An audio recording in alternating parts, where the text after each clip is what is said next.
মাধ্যমিকে অকৃতকার্য কিশোরীর গলায় ফাঁস দিয়ে আত্মঘাতী হওয়ার অভিযোগে চাঞ্চল্য রায়গঞ্জের সুবর্ণপুরে। সোমবার পুলিশ দেহ ময়নাতদন্তের জন্য রায়গঞ্জ মেডিকেলের মর্গে পাঠায়। মৃতের পরিজনেরা জানান, মৃত কিশোরীর নাম বর্ষা বর্মন, বয়স আনুমানিক 16 বছর, বাড়ি রায়গঞ্জের খোকসা এলাকার সুবর্ণপুরে। পরিবারের দাবি, মাধ্যমিকে অকৃতকার্য হওয়ার পর থেকে মানসিক অবসাদে ছিল কিশোরী। খাওয়া দাওয়ার রুচি ছিল না তার। আচমকায় রবিবার বিকেলে নিজের বাড়িতে গলায় ফাঁস দিয়ে আত্মঘাতী হয় ওই কিশোরী। আচমকা এই ঘটনায় হতভম্ব হয়ে পড়েছে পরিবারের লোকজন। এদিন এ বিষয়ে মৃতার জেঠু পদ্মকুমার বর্মন বলেন, আপনার নাম? পদ্মকুমার বর্মন। যে মারা গেছে কে হবে আপনার? আমার ভাস্তি হবে, আমি জেঠু। কি নাম ওনার? বর্ষা বর্মন। বয়স কত? 16 বছর। বাড়ি কোথায়? সুবর্ণপুর। কোন থানা পড়ছে? থানা তো রায়গঞ্জ। Post office? খোকসা। কি হয়েছিল ঘটনা? ঘটনা তো আমরা চিন্তা করতে পারছি না, এরকম যে করবে। কি হয়েছিল, কি করেছিল? মানে একটু অসুস্থ ছিল, মানে খানার রুচি খুবই কম ছিল।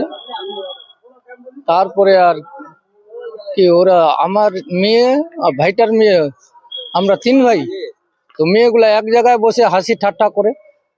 কালকে ছিল এক জায়গায়, আমরা গেলাম মাঠে বিচন লাগাতে ধানের।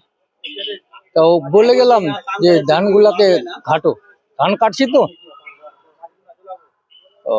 আমি তো বিচন লাগাতে লাগাতে তখন উল্টা খবর চলে গেল কি যে এরকম বর্ষা বাড়ির মধ্যে। নিজের ঘরে? হ্যাঁ, নিজের ঘর। কি মানে কি করে করেছে, কি দিয়ে করেছে? ওই যে স্কুলের যে উন্নাগুলা থাকে। কি কারণে সেটা আমরা বুঝতেই পারছি না।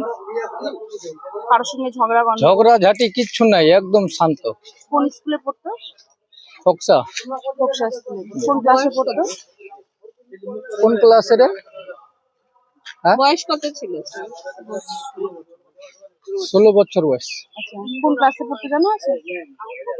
মাধ্যমিক দিয়েছিল মনে হয়, ওই জন্য ওই রেজাল্টটা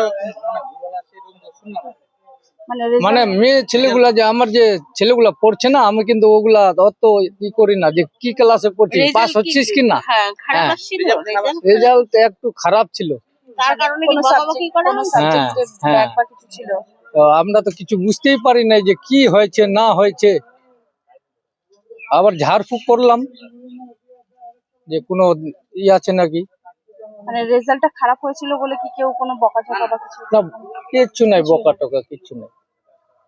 নিজের থেকে মনে করতে আঘাত পাইছে। রেজাল্ট খারাপের জন্য কি নিজে থেকে কোনো কি ওর মনের ভিতরে যে কি ছিল না ছিল আমরা কি করে বলবো।